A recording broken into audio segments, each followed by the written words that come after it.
Assalamualaikum warahmatullahi wabarakatuh. Bismillah, alhamdulillah, wa syukuri nikmatillah, la haula wala quwata illa billahil aliyul azim.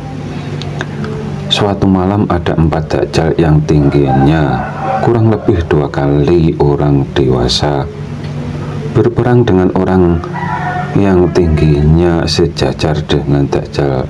Setelah berperang dengan orang tersebut, entah kalah atau menang dajjal tersebut, lalu 4 dajjal mendatangi rumah Allah atau musola. Di saat itu ada beberapa orang yang sedang berlatih tenaga dalam.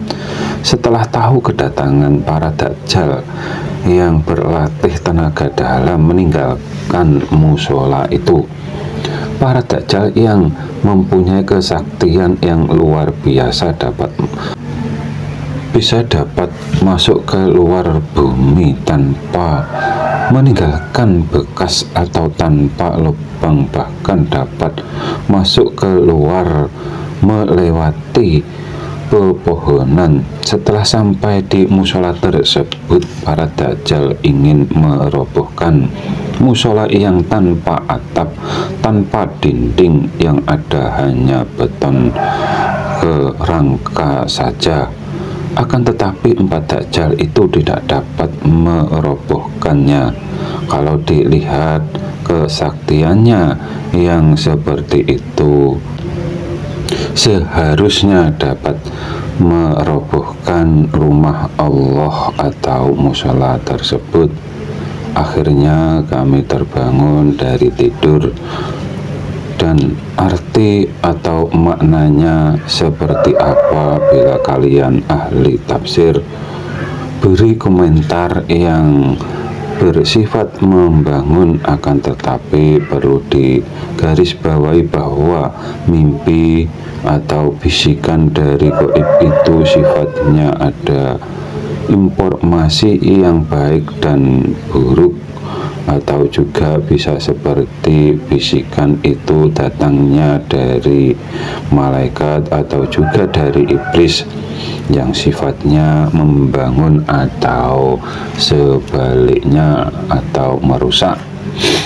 Seperti informasi dari syaitan bisa benar, akan tetapi suatu saat akan menyesatkan.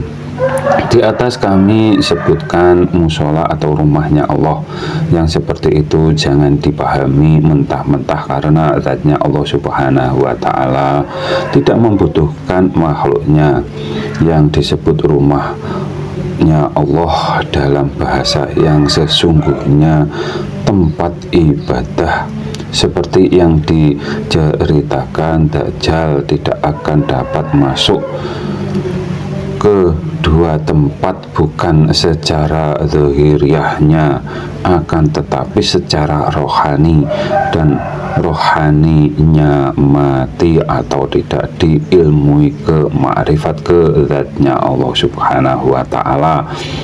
Ibarat pergi haji setiap tahun sekali, dan kali usianya bila imannya salah, amal ibadah hajinya hanya sia-sia, karena berhaji itu juga gambaran rukun iman Islam yang pertama. Memutari Ka'bah 7 kali, dan setelah ke dalamnya Ka'bah kalian menghadap ke mana bila sholat di dalamnya, dan gambarannya seperti dewa Brahma yang mempunyai muka 4. Kalau di Jawa disebut limo pancer atau pancernya manusia.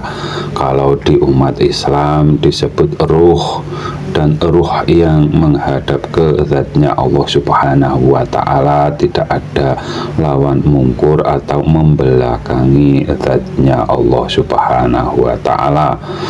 Zatnya Allah subhanahu wa ta'ala maha menyempitkan semua makhluknya, dan maha segala-galanya, semuanya maha sempurna dan tidak ada makhluk yang menyamai, menyerupai, apalagi melebihi zatnya Allah Subhanahu wa Ta'ala, yang menyamakan, menyangka zatnya seperti apapun atau seperti makhluknya, berarti mereka di dalam kekafiran dirinya sendiri. Yang demikian karena menyelisihi seruan ayat Al-Quran dalam memahami zatnya Allah Subhanahu wa Ta'ala. Bila ini terjadi dalam diri kalian, cepat perbarui syahadat lagi.